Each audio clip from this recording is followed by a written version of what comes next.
Set.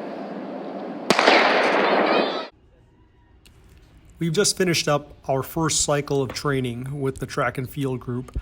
Some guys are still on a little bit of a break and other guys have joined in. And we are doing our testing cycle now. These guys have put in about 6 to 8 weeks already. For some, it was a pretty long cycle. For others, a little bit shorter. And we're doing a handful of tests. We did some mid-cycle tests on a couple of these, but we started off with some vertical jumping tests. I like to do a standing vertical as an expression of low-end power. It's obviously much more concentrically based. We'll gradually phase that out over the course of the next couple months. Then we do an approach vertical, which is a little bit more dynamic. We can start to look at some correspondence and ratios between the approach vertical and the standing vertical to see if someone is better or worse where they shouldn't be. And then we do an RSI test. And of the 3 jump tests that you'll see here, this is the one that we really keep in the training plan all year long. I like to use RSI both as a performance metric. There is some research to suggest that it matches up really well with upright sprinting performance, but also as a test of readiness. So we will do it throughout the year, typically at the start of a week, to see how athletes are handling the training load. We then went into some short sprints, 30s with splits at the 20 and 30. We used a hand start, so these are obviously going to be a lot slower than a motion-based start that you'd sometimes see in football testing. Got our electronic timing gates here where we can time very accurately.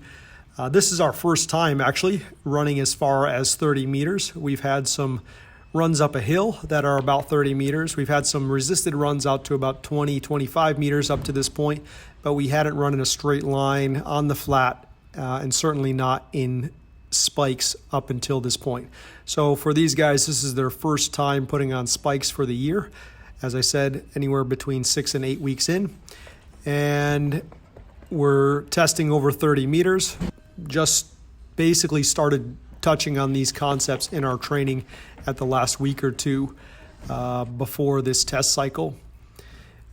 Obviously, I'm looking at ratios between acceleration and top speed. The two are very interlinked, but we will see certain athletes are better at one area rather than another. We had one guy run a 3.9, which is incredibly fast, especially this early in the year. It's the fastest we've ever seen on these timing gates. These timing gates tend to be, I believe, more accurate, but a little bit more conservative with the time than some of the other timing gates that are out there. So a 3.91 in flats, nonetheless, is actually incredibly fast, and I'm looking forward to see what that produces as we start to do some actual sprint work here in spikes and over longer distances. Each guy takes about 3 runs and 3 jumps on each one of these tests. If they have improved on their 3rd attempt, I will sometimes allow them to take a 4th. The thinking behind that is really just that they are probably not warmed up enough that they were able to see the optimal performance, and that's what I'm really looking for. Devin, one of our decathletes, is a little injured and banged up. He's coming off a shoulder surgery, so we did some ASH testing for shoulder strength. He's unable to do some of these other tests, so we're able to track progress in his injured area in a way that doesn't bother him. We then go straight to the weight room, hit some heavy cleans. We'd really only been working up to about 85% up to this point. We've done some estimated rep max tests, but here I let the guys go for a 1RM. Had a couple guys set PRs, and obviously everybody's seasonal bests. And we followed this up with some squatting and an optional bench press.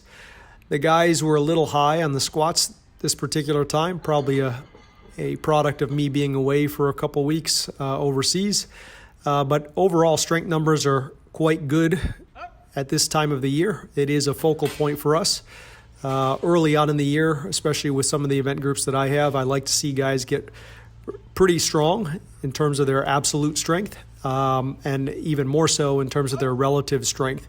So overall, pretty successful cycle in terms of seeing what we wanted to see out of the last 7 or 8 weeks of training, but also laying a good foundation or starting point for us to track progress and for me to audit training as we move forward. Let's get down.